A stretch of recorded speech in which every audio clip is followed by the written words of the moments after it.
तरफ जा रहा हूँ और उधर से वो चीख के बोलते विकास, और ये लैंग्वेज उन्होंने ऐसे उंगली दिखाई मुझे। अब मैं नींद में एक स्वप्न देख रहा हूँ, बाबा मुझे अपना सटका एक हाथ में पकड़े ऐसे और दूसरे हाथ में अपनी कफनी पकड़े और मुझे मेरे हॉल में दौड़ा रहे हैं।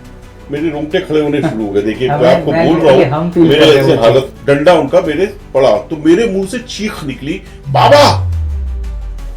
मुझे सिर्फ एक बात बताइए, तो कल ऐसे बात की थी आपने, वो क्यों की थी? वो कहते मैंने उंगली दिखाई नहीं। अरे मतलब बाबा ने अपना स्क्रीन प्ले उस समय से लिखना शुरू कर दिया था मेरे साथ कि ये आदमी से मुझे फिल्म लिखवानी है।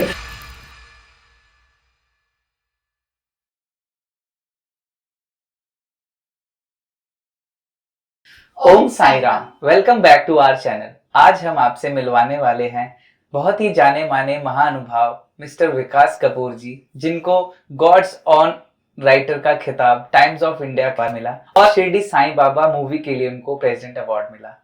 इसके साथ साथ वह बाबा के अनन्य भक्तों में से एक हैं।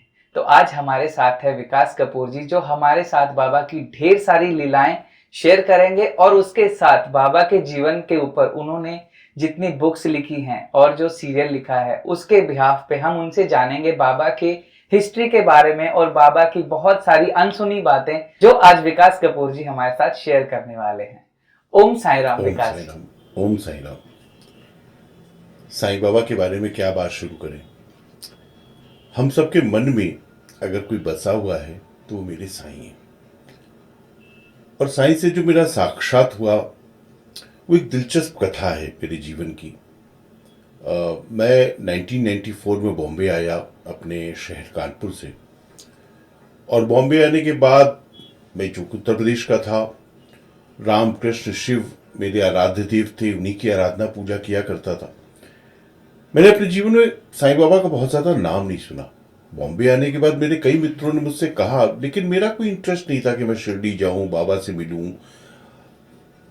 ऐसी भावना इसलिए नहीं थी, गुरुओं के पास जाने का हमेशा सौभाग्य होता है, तभी आप जाएंगे, बड़े पुण्य किए होंगे तब गुरु आपको बुलाता है। लेकिन मुझे आवश्यकता नहीं लग रही थी, क्योंकि मेरे आराध्य देव राम जी, कृष्ण जी, शिव जी, हनुमान जी, सबके संग अच्छी खासी जीवन चल रहा था। एक मेरे मित्र हैं बंबई में जिनका नाम है कमलदीप, बहुत अच्छे एक्टर हैं, बहुत सारी फिल्मों में आपने उनको देखा होगा। एक बार जोर जबरदस्ती से मुझे वो शिरडी ले गए। अच्छा लगा, पर इतना अच्छा नहीं लगा कि मैं बाबा के चरित्र को पढ़ने लगूं या उनका दीवाना हो जाऊं, उनका भक्त बन जाऊं। बात आई गई हो गई, कई साल बीत गए। मेरा एक शो चल रहा था 1998, ओम नमः शिवाय। डीडी पे बड़ा हिट शो था और मैं उसको लिख रहा था। तो उन दिनों शो में एक ट्रैक चल रहा था जिसमें किशोरी शहाणे, मराठी की बहुत बड़ी एक्ट्रेस हैं, हिंदी फिल्में भी बहुत सारी की और टीवी में बहुत नोन एक्ट्रेस हैं किशोरी जी। तो एक दिन मैं सेट पे था, मेरे पास आई, बोले विकास जी मुझे आपसे मिलना है और मेरे हस्बैंड एक्चुअली आपसे एक मीटिंग करना चाहते हैं। मैंने कहा ठीक है, वजह क्या है? तो बोले मेरे हस्बैंड दीपक बलराज विजय, जिन्होंने माधुरी दीक्षित को भी पहला ब्रेक दिया है और बहुत बड़े डायरेक्टर हैं, वो एक फिल्म बना रहे हैं, उसके सिलसिले में आपसे मिलना चाहते हैं। देखिए मैं आया यहाँ पर टीवी के लिए, बहुत सारे टीवी शोज कर चुका था उस समय तक, और फिल्में करने का शौक या फिल्में करने का ड्रीम हर इंसान के अंदर जो इस इंडस्ट्री में काम कर रहा है उसके अंदर होता है। तो अगले दिन का समय निश्चित हो गया और मैं किशोरी और दीपक से मिलने के लिए निश्चित समय पर उनके ऑफिस पहुंच गया। ये एक मैंने अपनी किताब साईं की आत्मकथा जो लिखी उसमें भी वाक्य को लिखा है, क्योंकि ये साईं बाबा के पास पहुंचने का किस्सा है, मैं कैसे बाबा को जाना। तो मैं जब उनके ऑफिस पहुंचा तो एक मेज थी, दीपक जी उनके पीछे बैठे हुए थे, बगल में उनके किशोरी जी बैठी थी, और इधर एक सज्जन बैठे हुए थे जो अपने मोबाइल पे कुछ तो कर रहे थे, कुछ टाइप कर रहे थे, क्या कर रहे थे। ना दीपक जी ने मेरा उनसे इंट्रोडक्शन करवाया, ना उनसे मेरा हेलो हुई। वो अपनी बैठे अपने काम कर रहे और मैं सामने जाके बैठ गया 10 मिनट 5 मिनट दीपक जी ने अपना पूरा कॉन्सेप्ट बताया कि मैं साईं बाबा के ऊपर फिल्म बना रहा हूं, और मेरा जो पूरी परवरिश हुई है, मेरी जो संस्कार है वो बहुत धार्मिक है। मैंने बचपन से धर्म को बहुत समझा जाना, पर मैंने साईं बाबा को कभी पढ़ा ही नहीं था। तो मैंने बड़ी विनम्रता से कहा, दीपक जी ये मुझसे नहीं हो पाएगा, मैंने पढ़ा नहीं है, मेरा अभ्यास नहीं है। तो दीपक जी को लगा शायद पैसे वैसे की वजह होगी कुछ, इतने बिजी राइटर हैं, ओम नमः शिवाय लिख रहे हैं, जब तक व्रत लिख रहे हैं। उन दिनों मेरा एक सहारा टीवी पे भी शो चल रहा था, ओम नमो नारायण, 3 शो कर रहे हैं शायद। तो उन्होंने मेरे पैसे बोले कि आप जो इच्छा हो मांग लो, पैसे आपको देंगे, लिखना आपको है। मैंने आपके वो किशोरी जी कर रही हैं और मैंने आपके एपिसोड्स देखे, बहुत अच्छा लिखते हो आप। मैंने कहा नहीं, इसके लिए धन्यवाद, लेकिन मेरी परेशानी पैसे की नहीं है, मेरी परेशानी है अभ्यास की, मैं नहीं जानता उनके बारे में। तो थोड़ी देर बातचीत हुई, चाय वाय खत्म हुई और मैं उठा और दीपक जी से आज्ञा लेके मैं उनका, जैसे सामने दीपक जी और ये बैठे, मैं इधर पीछे दरवाजा था, मैं दरवाजे की तरफ चलने लगा। अब तक वो सज्जन जो तीसरे बैठे थे, जिनसे मेरा हेलो भी नहीं हुआ था, परिचय भी नहीं था, वो अचानक, मैं पीठ पे था, मेरी बैक टू कैमरा, आप समझ लीजिए उस तरफ जा रहा हूं, और उधर से वो चीख के बोलते विकास, और ये लैंग्वेज उन्होंने ऐसे उंगली दिखाई मुझे, ये फिल्म तुम लिखोगे। और मैं टर्न करके, अब देखो मैं हूं कानपुर का, जहां गंगा जमुना का पानी मैंने पिया है, मैं दबने वाला इंसान नहीं हूं, और निडर हूं, बचपन से ही बहुत निडर हूं। तो मैं गुस्से में पलटा, मैंने क्या बोला आपने ऐसे। तब तक किशोरी जी आ गई, मेरे कंधे पे हाथ रखा, चलो बाहर, ये ठीक है कुछ होगा। किशोरी जी मुझे समझाते समझाते प्यार से ले आई बात। मुझे पहली बार जिंदगी में, इतने साल से मैं बम्बई में था, किसी ने मुझे शायद विकास करके पुकारा हो। मेरे घर में, मेरे परिवार में, मेरे शहर में सब मुझे विकास बोलते, लेकिन यहाँ तो विकास जी हूं, और यहाँ कोई विकास बोले वही अपमान है। तो मुझे बड़ा फील हुआ। मैं कार पे बैठा, ड्राइवर से कहा घर चलो, ड्राइवर भी समझ गया मेरा मूड कुछ अपसेट है, तो ले आया घर। मैंने आके पत्नी से कहा अपनी कि भाई बहुत खराब आदमी एक मिला, ऐसा ऐसा हुआ, ऐसा, छोड़ो उसको, तो मैं अपने काम करने मैं लग गया, क्योंकि मेरे पास उसमें 3 शोज चल रहे थे, मैं काम करता हूँ। और मेरी एक दिनचर्या है, मैं रात में 4, साढ़े 4, 5 बजे सोने जाता हूँ, क्योंकि रात में मैं काम करता हूँ, दिन भर मीटिंग्स ये वो, तो काम करने का मौका नहीं मिलता है। और इतना सारा लिखा है, अप्रोक्सीमेटली 7,500 आवर्स के प्रोग्राम मैंने, एंटरटेनमेंट प्रोग्राम लिखे हैं अपनी कलम से। तो एवरी टाइम मेरे पास काम का लोड रहता है, तो काम के बीच में मीटिंग नहीं हो सकती है, मीटिंग होगी तो कॉन्सेंट्रेशन नहीं बनेगा। तो जब मोबाइल बंद हो जाता है, जब लोग सो जाते हैं, तब मैं जागता हूँ। तो उस दिन भी वैसे ही हुआ, मैं 4, साढ़े 4 बजे करीब, 4 बजे तक मैंने काम किया, और मैं आके अपने बेडरूम में लेटा, 5 मिनट में नींद आ गई। अब मैं नींद में एक स्वप्न देख रहा हूं कि मेरे घर के हॉल में बाबा मुझे अपना सटका एक हाथ में पकड़े ऐसे, और दूसरे हाथ में अपनी कफनी पकड़े, और मुझे मेरे हॉल में दौड़ा रहे हैं, और मैं भाग रहा हूं लिटरली। मुझे वो एक, मेरे रोंगटे खड़े होने शुरू हो गए। देखिए मैं आपको बोल रहा हूं, मेरे ऐसे हालत हो रही है, मुझे याद आ जाता है। और एक बार एक टाइम ऐसा आया कि मैं अपने सोफे पे गिर गया, और लगा क्या पड़ा, डंडा उनका मेरे पड़ा, तो मेरे मुंह से चीख निकली, बाबा। मेरी नींद नहीं खुली धीरज जिस चीख से, मेरी वाइफ की नींद खुल गई। उसने तुरंत लाइट जलाई, और लाइट जलाने के बाद उसने देखा मेरा पूरा शरीर पसीने में तरबतर। तो उसने मुझे जगा के पूछा क्या हुआ। तो मैंने कहा बाबा मुझे डंडा मार रहे थे। इतना ही उस समय याद था मुझे, बाबा मुझे डंडा मार रहे थे। और जैसे ही मैंने ये कहा, तो उसके मुंह से पहला लफ्ज निकला, उनकी फिल्म नहीं लिखोगे तो डंडा ही मारेंगे ना। देखिए मैं स्वप्न विज्ञान का विद्यार्थी हूं, मैंने स्वप्नों के विषय में फ्रायड से लेकर केनोपनिषद से लेकर कोई ऐसा उपनिषद नहीं है जिसमें जहां स्वप्न की बात लिखी ना पड़ी हो। वो 4:12 का वक्त था, ब्रह्म मुहूर्त। उस समय ऐसा स्वप्न विज्ञान, जो मनोवैज्ञानिक या वैज्ञानिक है वो कहते हैं कि उस समय प्रायः सपने सच होते हैं। हर एक सपना सच नहीं होता होगा, प्रायः सपने सच होते हैं। तो मैं हिल गया, मैंने कहा ये तो कुछ आ गया संदेश। पत्नी को मैंने कहा तुम सो जाओ, मैं थोड़ा बैठूंगा, चिंतन करूंगा। 6 बजे तक मैं ऐसे अपने घर के उसी सोफे पर जहां डंडा पड़ने वाला था वहीं बैठ के विचार करता रहा हुआ क्या। 6 बजे एग्जैक्टली मैंने दीपक बिरला साहब को फोन लगाया, वो सो रहे थे। वो बड़ी भारी आवाज, हाँ क्या हो गया जी। तो मैंने कहा साहब ऐसी सी बात है, मैं आपकी फिल्म लिखूंगा, लेकिन पहले मुझे आज एक मीटिंग करनी है। वो मतलब आश्चर्य में बात कर रहे थे, उनको समझ में नहीं आ रहा क्या हो रहा है मेरे साथ। तो उन्होंने ठीक है 10 बजे आइए। तो मैंने कहा सर वो जो सज्जन कल बैठे थे आपके साथ, उनको भी बुलाइएगा। तो उन्होंने कहा हाँ वो तो आएंगे, 10:30 तक आ जाएंगे। आप बिलीव करेंगे धीरज जी, कविता जी, मैं 9:05 पे दीपक के ऑफिस में, मैं वो आदमी हूं, पूरी इंडस्ट्री में मेरे बारे में पता कर लो, मैं 12 बजे सो के उठता हूं। मैं कभी कोई कितनी बड़ी मीटिंग हो, मुझे कोई 12 बजे से पहले नहीं बुलाता है। उस दिन मैं 9:05 पे दीपक जी के ऑफिस के बाहर खड़ा था और दीपक जी का ऑफिस बंद था। मैं 1 घंटे खड़े होकर इंतजार करता रहा क्योंकि वो मैसेज आ गया था, वो वहां से डंडा उड़ गया था। ये लोग आए 10:30 बजे, वो सज्जन आए, दीपक जी पूछ रहे थे, मैंने वो आ जाएंगे तभी बात शुरू करी, चाय वाय हो गई। वो सज्जन आए तो मैंने उनसे पहला प्रश्न पूछा कि भाई साहब, आप मुझे सिर्फ एक बात बताइए, वो जो कल ऐसे बात की थी आपने, वो क्यों की थी? आपको, मुझे और उनको खुद भी, आज 2 आदमी विटनेस है, किशोरी जी और दीपक जी, वो कहते मैंने उंगली दिखाई नहीं। अरे मतलब बाबा ने अपना स्क्रीन प्ले उस समय से लिखना शुरू कर दिया था मेरे साथ। Exactly. कि ये आदमी से मुझे फिल्म लिखवानी है और ये मैसेज इसको दे रहा हूं, मान जाए नहीं तो फिर बताता हूं। बिल्कुल। अब देखिए, मैंने दीपक से एक बात कही, पैसे वैसे छोड़ दो, मुझे पैसे से जो देना देना, नहीं देना मत देना, मैं फिल्म लिख रहा हूं। मेरी एक छोटी सी रिक्वेस्ट है, मुझे 1 महीने के लिए शिरडी में रहने की व्यवस्था कर दो।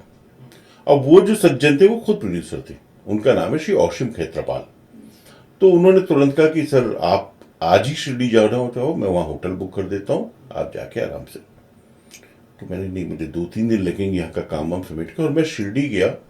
1 महीने वो जो बाबा के साथ रहा, वो 1 महीना शिरडी में जो मैंने बताया, वहां की धूल जो मुझे मिली, वहां के कण जो मुझे मिले, वहां का जो भोजन मिला, वहां का जो प्रेम मिला, उसने मुझे सच में मेरे अंदर एक लौ जगाई साईं बाबा की। और फिल्म लिखी, काफी सफल हुई, काफी जगह बार बार, आज भी आप उसको हॉटस्टार पे हर थर्सडे वो पिक्चर आती है, बिल्कुल। Every time. सुधीर दलवीज फिल्म आपने देखी होगी जरूर सबने। जी जी सर। और उस फिल्म को रिलीज हो गई, बिजनेस हो गया, पैसे आ गए, सब हो गया, नाम मिल गया। उसके बाद उसको राष्ट्रपति पुरस्कार मिला, और वो पुरस्कार जो आज तक सिर्फ मदर टेरेसा को मिला है, national integration award by president of India. और वो अवार्ड मिलने के बाद मुझे बाबा का पूरा मैसेज समझ में आया कि मैं तुझे यश देना चाहता था और तू यश लेने से भाग रहा, इसलिए डंडा उठा। इसलिए उसके बाद तो फिर इतनी घटनाएं मेरे जीवन में साईं बाबा के संग बीती कि मैं बताना शुरू करूं तो शायद ये पॉडकास्ट मेरी घटनाओं से ही खत्म हो जाएगा। तो एक और बड़ी इंटरेस्टिंग घटना कि मैं अभी मेरी ये बुक, जिसके लिए आपने शुरू में कहा, ये बुक पब्लिश हो रही है, कैकेयी। मैंने इस बुक को, ये बुक है कैकेयी, मैंने इस बुक को 2002 में लिखना शुरू किया, मतलब आज से लगभग 21-22 वर्ष पहले। और पहला ड्राफ्ट मैंने 2010 में इसका कंप्लीट कर लिया। एक हिंदी के बहुत प्रकांड बड़े नामी कवि हुए हैं, आप सब उनका नाम जानते होंगे, पद्म विभूषण पद्मश्री गोपाल दास नीरज, जिनके गाने कारवां गुजर गया, खुबार देखती रहे, ए भाई जरा देख के चलो, ऐसे गाने उन्होंने लिखे। तो नीरज जी को मैंने एक किताब भेजी कि भाई आप इसकी भूमिका लिख दो। तो नीरज जी ने पूरी किताब पढ़ी और एक बड़ा खूबसूरत सा पत्र मुझे भेजा और कहा कि ये क्रांतिकारी बुक है, इस किताब को पढ़ने के बाद लोग कैकेयी के चरित्र को आदर देने लगेंगे। उनके लिख के उन्होंने भेजा, डॉक्यूमेंटेड है, जो इस किताब में छप भी रहा है।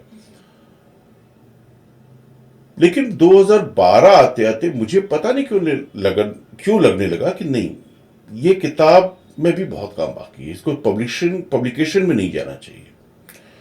और मैं एक बार फिर से विचार करने लगा कि क्या नया लिखा जाए।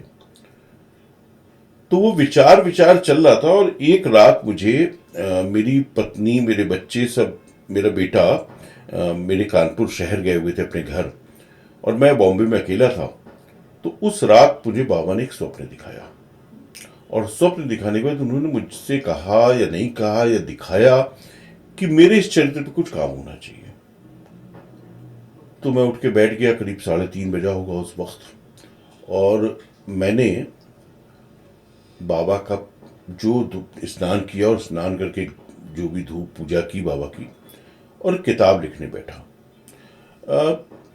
इस किताब में मैंने कम से कम 3 जगह इस बात को लिखा है कि ये किताब मैंने नहीं लिखी है, ये किताब मुझसे लिखवाई गई है। और उसके कई उदाहरण हैं। जैसे मैं अपने जीवन में भगवान विष्णु के दशावतार की पूजा करता हूँ। मेरे घर में अगर आप कभी आएंगे तो मत्स्य से लेकर आपको कृष्ण तक हर अवतार की मिलेगा, और बाकायदा उनका स्नान होता है, बाकायदा पूजा होती है, दिन के हिसाब से सब कुछ होता है उनका। तो अब इस किताब में एक चैप्टर है कि दशावतार हुए ही नहीं। मैं कैसे लिख सकता हूं? मैं तो नहीं लिख सकता हूं, क्योंकि मैं जिनकी पूजा करता हूं, जिनके रोज मैं मंत्र बोलता हूं, मत से लेकर मैं बार बार बोल रहा हूं कि हर अवतार की मैं पूजा कर रहा हूं, और ये कह रहा हूं किताब के अंदर कि मैंने ये अवतार ही नहीं हुए। तो ये घटना ऐसी हुई कि मैं किताब लिखने बैठ गया। टाइटल मैंने पहले सोचा नहीं था, मैं किताब लिख रहा था साईं के नाम से, और लिखते लिखते ऐसा लग रहा था जैसे बाबा मेरे संग बैठते के लिखवा रहे हैं, बाबा मेरी कलम पकड़ के लिखवा रहे हैं। और जब आप किस किताब को पढ़ेंगी तो कितने लोगों ने ये मुझे लिखा कि ये लगता है कोई अलौकिक कहानियां आप लिख रहे हो, और इसके संग दो तीन चमत्कार हुए भी मैं बताता हूँ आपको। तो ऐसे और भी बहुत चैप्टर, एक चैप्टर इसमें ये किताब है जिसकी हम लोग बात कर रहे हैं, साईं की आत्मकथा। तो इसमें ऐसे कई एक चैप्टर्स जो मैंने लिखे, और मुझे लगता है कि शायद ये मैंने लिखे ही नहीं, मेरी कलम वहां सोच भी नहीं सकती है कि हम कभी ऐसा सोचे कि ये मैं लिख रहा हूं। मुझे लगता है ये बाबा ने लिखवाया। जैसे एक नास्तिकों के गांव में एक चैप्टर है उससे, नास्तिक भी जो पूजा नहीं करते हैं, पाठ नहीं करते हैं, उनके गांव के बीच में एक बार साईं बाबा पहुंचे और क्या हुआ। तो ये घटना तो कोई चश्मदीद देख सकता है जो उसने साक्षात किया उस घटना का। मैं वैसे कैसे लिख पा रहा हूं? तो मुझे ये आभास हो रहा था बार बार कि ये घटना लिखवाई जा रही है, बाबा कलम पकड़ के लिखवा रहे हैं। और जैसे मैंने आपसे वो दशावतार के बारे में कहा, और भी बहुत सी ऐसी बातें थी इस किताब के अंदर जो शायद मेरा पुरुषार्थ नहीं था, मेरी कलम नहीं थी, ये किसी और की कलम थी। ये उनका आशीर्वाद, ये उनका आदेश था, उन्होंने मेरी कलम पकड़ ली थी। किताब छप गई, और किताब छपने की भी दिलचस्प कथा थी, वो बहुत लंबी, उसको नहीं सुनाते हैं।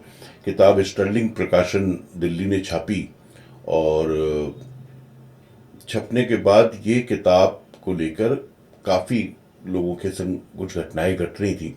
रांची में किसी लेडी को बच्चा नहीं हो रहा था, उसको बाबा ने सबसे पहले स्वप्न दिया जाके कि कपूर की आत्मकथा पढ़ लो।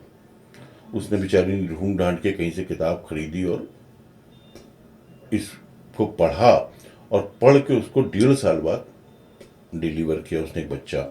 फिर एक बड़ी घटना हुई, ऑस्ट्रेलिया चले गए बाबा। एक लेडी है वहां पे जो भारतीय मूल की है, उसका नाम है स्वप्ना रेणुकुटी। तो स्वप्ना बहुत वेल टू डू लेडी थी, बहुत पैसा वैसा था, लेकिन सडनली उसकी लाइफ में बहुत सारी परेशानी आ गई, और बहुत सारा उसका पैसा गवर्नमेंट ने सीज कर लिया। उसके हस्बैंड की तबीयत खराब थी, तो वो बाबा की भक्ति और हमेशा बाबा साईं साईं साईं साईं साईं जपा करती थी। और किसका सहारा लेंगे, जब हमने आपको माना है तो आपको ही पुकारेंगे। तो वो बेचारी बाबा को पुकारती थी स्वप्ना। 2016 में एक रात 2:35 पे उसको ऐसा लगा उसके गार्डन, घर का जो गार्डन था, उससे कोई उसको पुकार रहा है। वो सो रही थी, उठ के गई, ड्रीम में गई या कैसे, वो ड्रीम है शायद, ड्रीम में गई, और वहां उसने देखा साक्षात साईं बाबा खड़े हैं, और बाबा ने उससे कहा कपूर की आत्मकथा पढ़ो। अब वो लेडी हार्डकोर अंग्रेज, इंग्लिश जानती है, हिंदी नहीं जानती है, फिर भी वो नेट पे आई, उसने कपूर की आत्मकथा ढूंढना शुरू किया। कपूर की आत्मकथा कहां से मिलेगी, नाम तो है साईं की आत्मकथा। तो बहुत परेशान होने के बाद उसने ये जोड़ लगा लिया कि साईं की आत्मकथा वाई विकास कपूर, उसने जोड़ लगा लिया। अब जोड़ लगा लिया, और वो अमेजोन पे बुक करने ऑर्डर गई, तो किताब अनअवेलेबल, क्योंकि उसका 5वां एडिशन छप रहा था। अभी जो मेरे हाथ में आप देख रहे हैं, ये 8th addition of this book है। आजकल किताबें बिकती नहीं है, लेकिन मैं कहता हूं मेरे साईं की किताबें बहुत बिकती हैं। तो वो बेचारी परेशान हो गई। उसने मुझे वहां से एक ईमेल किया जिसमें ये सारी घटना, ये देखिए, ये स्वप्ना का ईमेल है, आप लोग इसको बाद में स्कैन कर लेना अपने ऑडियंस को दिखाने के लिए। उसने पूरी घटना, बाबा कैसे मेरे पास आए, कैसे कहा कपूर की आत्मकथा लो, और फिर जब मुझे किताब अमेजोन पर नहीं मिली तो मैंने कपूर साहब को मेल किया, और उन्होंने, अब चूंकि पब्लिशर पास बुक नहीं थी, तो मेरे जो अपने पब्लिशर कॉपीज मिलती हैं 10-15, उसमें एक कॉपी थी, सिंगल कॉपी मेरे पास भी बची थी, मैंने वो कॉपी भेज दी। मैंने कहा यार वो पहुंच गए, अभी मैं किताब ना भेजूं तो पता लगा फिर डंडा लेके आ जाएगी, उनका तो कोई भरोसा नहीं। सही बात। तो मैंने तुरंत अपने खर्चे से किताब वहां भेज दी। अब देखिए उसको किताब, वो भी उसने मेल पे लिखा है, किताब उसको थर्सडे को मिली और वो हिंदी नहीं पढ़ना जानती है। अब उसके लिए फिर वही पोजीशन की याद करूं तो क्या लाचारी, बट सेम टाइम उसको एक हिंदी टीचर मिली जो सिडनी में हिंदी पढ़ाती थी बच्चों को। उसने ये बात ले लिया कि साहब मैं आपको पढ़ के सुना दूंगी।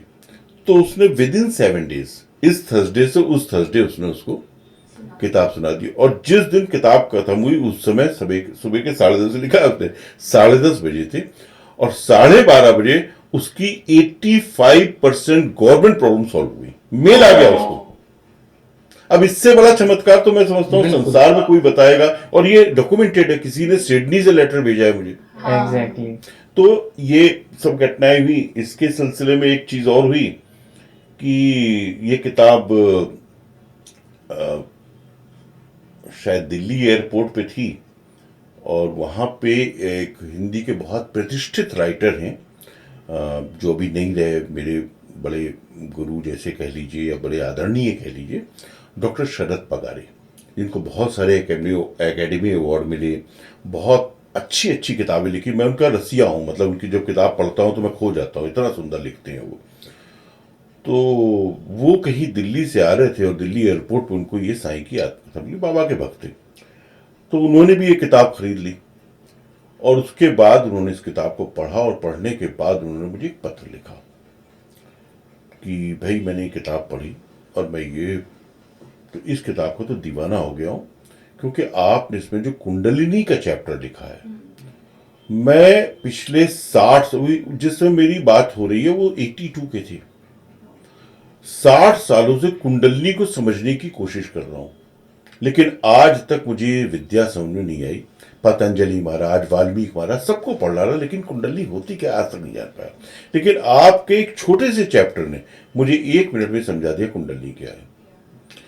तो मेरा भी सौभाग्य था कि ऐसे व्यक्ति से, इतने प्रतिष्ठित व्यक्ति से मैं बात कर रहा था।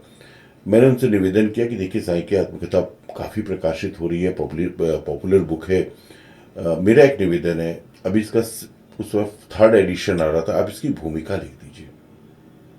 तो उन्होंने भूमिका लिखी और बहुत सुंदर भूमिका लिखी, जो 4th एडिशन या 3rd एडिशन में प्रिंट हुई पहली बार। उन्होंने ये सारी बातें जो हम बता रहे हैं कुंडली को लेकर उसमें लिखी स्वयं।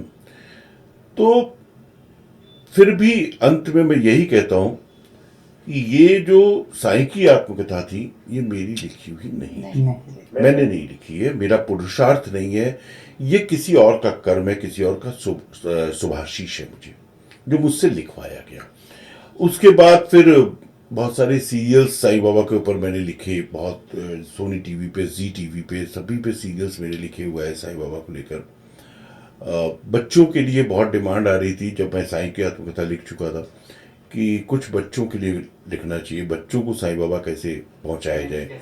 हाँ, तो फिर मैंने ये 2 कॉमिक बुक लिखे। देखिए धीरज, कविता, आप दोनों के लिए मैं एक चीज दिखाता हूँ जो आश्चर्यजनक है।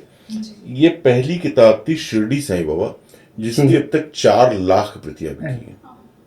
मतलब एक आज 100 किताब बेचना मुश्किल है, टेलीविजन, मोबाइल, इंस्टाग्राम के जमाने में। इस पे लिखा हुआ 4 लाख प्रतियां इसकी बिकी है। उसके बाद एक और सेकंड पार्ट इसका आया जिसकी 1 मिलियन कॉपी अभी तक बेची है।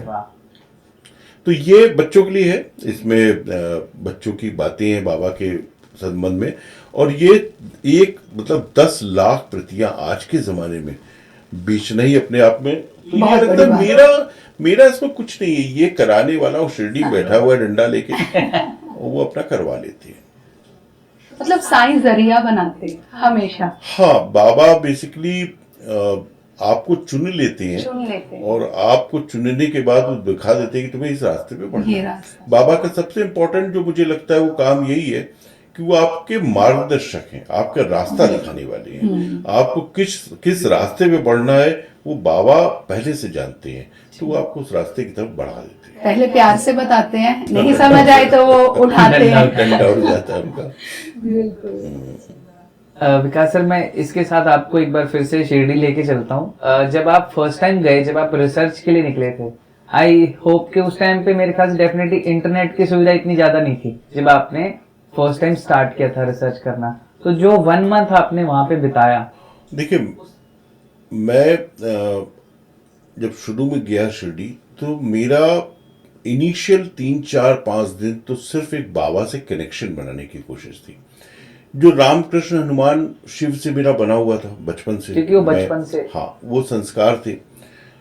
तो बाबा से कनेक्शन बनाने के लिए मैंने सबसे पहला काम ये किया कि मैं बहुत सारा समय मंदिर में बिताने लगा।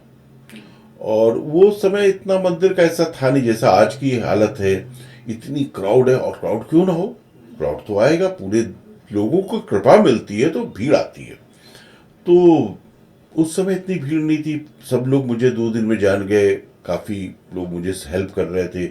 मैं वहीं बैठता था, बाबा को देखता रहता था। और धीरे धीरे वो एक अटैचमेंट, वो बॉन्डिंग, वो प्रेम, वो आस्था, वो समर्पण मेरे भीतर बाबा को लेकर जागने लगा। मैंने काम कोई शुरू नहीं किया, मैं सिर्फ बाबा से मिल रहा था, बाबा से जुड़ रहा था।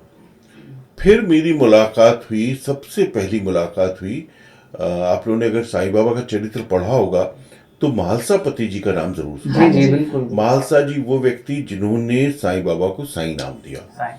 उनकी चौथी पीढ़ी दीपक नागरे, दीपक जी से मेरा संपर्क हुआ वहीं पे।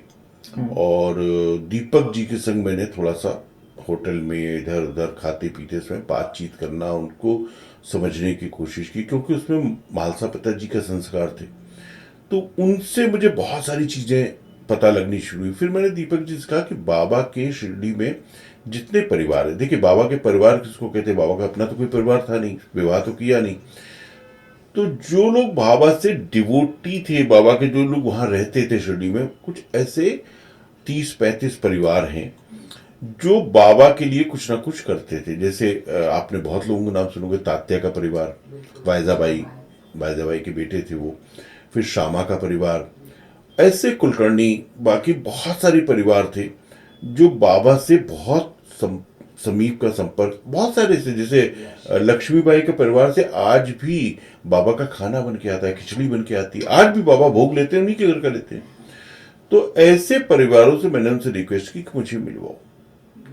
और जब मैं उन परिवारों के बीच में जाना शुरू हुआ, उन परिवारों से बातचीत जाननी शुरू हुई, उन परिवारों के अनुभव जानने शुरू किए, तो मुझे अपनी फिल्म दिखने लगी कि मेरा ये कैरेक्टर होना चाहिए, ये होना चाहिए, ऐसे रहे होंगे बाबा। क्योंकि मेरी सबसे बड़ी समस्या थी बाबा को पोइट्री कैसे करूं। मूर्ति देख के पोइट्री नहीं किया सकता है, पढ़ के किया जा सकता है, उनके चरित्र को समझ के किया जा सकता है। तो बहुत सारे लोगों से मैंने मुलाकातें की उस दौरान। और मेरा सौभाग्य था कि मेरी फिल्म में पांडुरंग दीक्षित साहब म्यूजिक दे रहे थे। पांडुरंग दीक्षित साहब वो व्यक्ति थे, जब वो 4 साल के थे तब साईं बाबा ने उनको गोद में लिया था। तो मेरी उनसे मुलाकात हुई, मैंने उनसे कहा कि ऐसा ऐसा है, मैं कुछ तैयारी करता हूँ। तो उन्होंने मुझे बोला कि आप अपने हिसाब से लिखिए, फिर हम लोग बैठेंगे। तो हमने अपना पहला ड्राफ्ट लिखा, और ड्राफ्ट लिख के पता नहीं मुझे अंदर से कॉन्फिडेंस था कि मैंने बहुत अच्छा काम कर लिया है। तो एक भय होता है कि अब जब हम कोई भी नया काम करते हैं तो मुझे बहुत डर लगता है, पता नहीं सामने वाला सुनेगा क्या कहेगा। तो मैंने दीपक जी को फ़ोन किया और औशिम जी को फ़ोन किया और पांडुरंग जी को फ़ोन किया कि भाई ये हो गया, लेकिन मैं इसको सुनाऊंगा अपने घर पे। तो वो लोग बोले ठीक है, हम लोग खाना खाएंगे। मैंने आइए खाना भी खाइए। तो ये सारी टीम हमारे घर पहुंची। और अगर जिसने भी फिल्म देखी, वो फिल्म हमारी एक कमेंट्री से शुरू होती है। मुझको ना जानने वाले बुद्धिहीन इंसान समझते हैं कि मैंने ये जन्म और अवतार धारण किया है, तो अपने अल्प ज्ञान के कारण वो मेरे परम उत्तम अविनाशी स्वरूप को नहीं जानते। तो ये कमेंट्री मैं पूरी कर पाया था, तब तक पांडुरंग जी की आंखों से आंसू। और वो उस वक्त कुछ 80 वर्ष की उम्र रही होगी, बट बहुत, मतलब हम लोग अभी इतनी सी उम्र में ऐसे टेढ़े मेढ़े हो गए, मोटे। वो एकदम फिट व्यक्ति थे, बहुत ऑरा उनका, खूबसूरत व्यक्ति, उनका इतना तेज था उनके ऊपर। उनकी आंख से आंसू गिरने शुरू हो गए और उन्होंने कहा बस आगे सुनने की आवश्यकता नहीं है, तुमने बाबा को जीवंत कर दिया। क्योंकि उसमें एक लाइन है, अगर आप कमेंट्री बोल भी रहे हैं, और कमेंट्री का भी किस्सा सुनाऊंगा अच्छा बड़ा, उसमें एक लाइन है, मैं तब भी था जब तुम नहीं थे, हाँ, मैं तब भी हूं जब तुम हो, और तब भी रहूंगा जब तुम नहीं रहोगे। तो वो लाइन पढ़ के तो वो मतलब पूरा रोने वोने लगे, काफी आंसू आ गए उनके, इमोशनल हो गए। उन्होंने मुझे बहुत आशीर्वाद दिया। अब कमेंट्री का किस्सा क्या हुआ, दिल्ली में एक कौन सा एरिया है वो, लाजपत नगर, लाजपत नगर में एक सरदार स्टोर है, तो वो शेरवानी कुर्ते पैजामे बहुत अच्छे बेचते हैं। तो मैं एक बार दिल्ली गया, तो बाय द वे मेरे संग कोई दिल्ली के दोस्त थे, वो सरदार जी के बहुत अच्छे दोस्त थे, वो मुझे स्पेशली दिलाने लगे थे, इनके पास बेस्ट क्वालिटी मिलती है तो ले लो। मैं गया उनके यहाँ लेने, तो सरदार जी थे नहीं, हम लोगों ने 2 3 5 पीस पसंद कर लिए। अब वो बोले नहीं सरदार जी आने ही वाले हैं, 2 मिनट में 2 मिनट में, उनके एम्प्लॉयज बोल रहे थे। इतने में सरदार जी आए, उस दोस्त से मेरे, उन्होंने ऐसे बस दूर से नमस्ते किया और नमस्ते करके वो अपना अंदर चले गए। तो हमने कहा यार ये कैसा दोस्त है, कह रहा था दोस्त है दोस्त है, चलो ठीक है पेमेंट, वो पेमेंट नहीं करोगे जो। तो वो अंदर गए और उन्होंने अपनी धूप बत्ती जलाई। अब मुझे लगा एक सरदार आदमी है तो वो गुरु नानक जी के लिए कर रहा होगा। गुरु नानक जी के बगल में उसने साईं बाबा की एक तस्वीर लगाई हुई थी, और जैसे ही उनकी धूप बत्ती जली उन्होंने टेप ऑन कर दिया। अब मेरी लिखी हुई कमेंट्री बोली जा रही है। अरे वाह। हाँ, बेस्ट बात था जो मैंने अपनी लाइफ में देखा है, कभी कभी ऐसे एक्सपीरियंसेस होते हैं।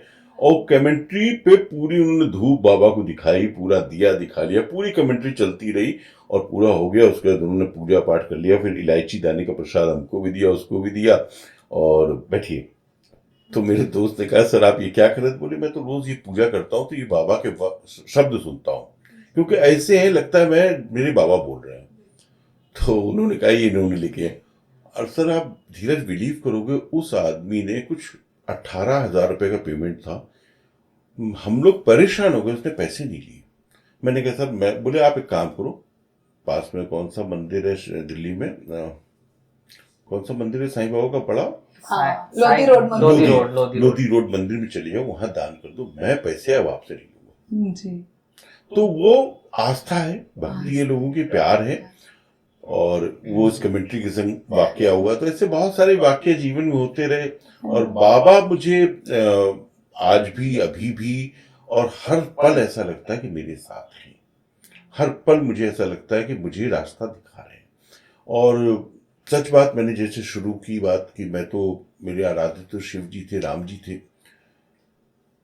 तो मुझे ऐसे अनुभव बाबा ने कराया कि राम, शिव और साईं में एक जर्रे का भी अंतर नहीं है, सब एक है।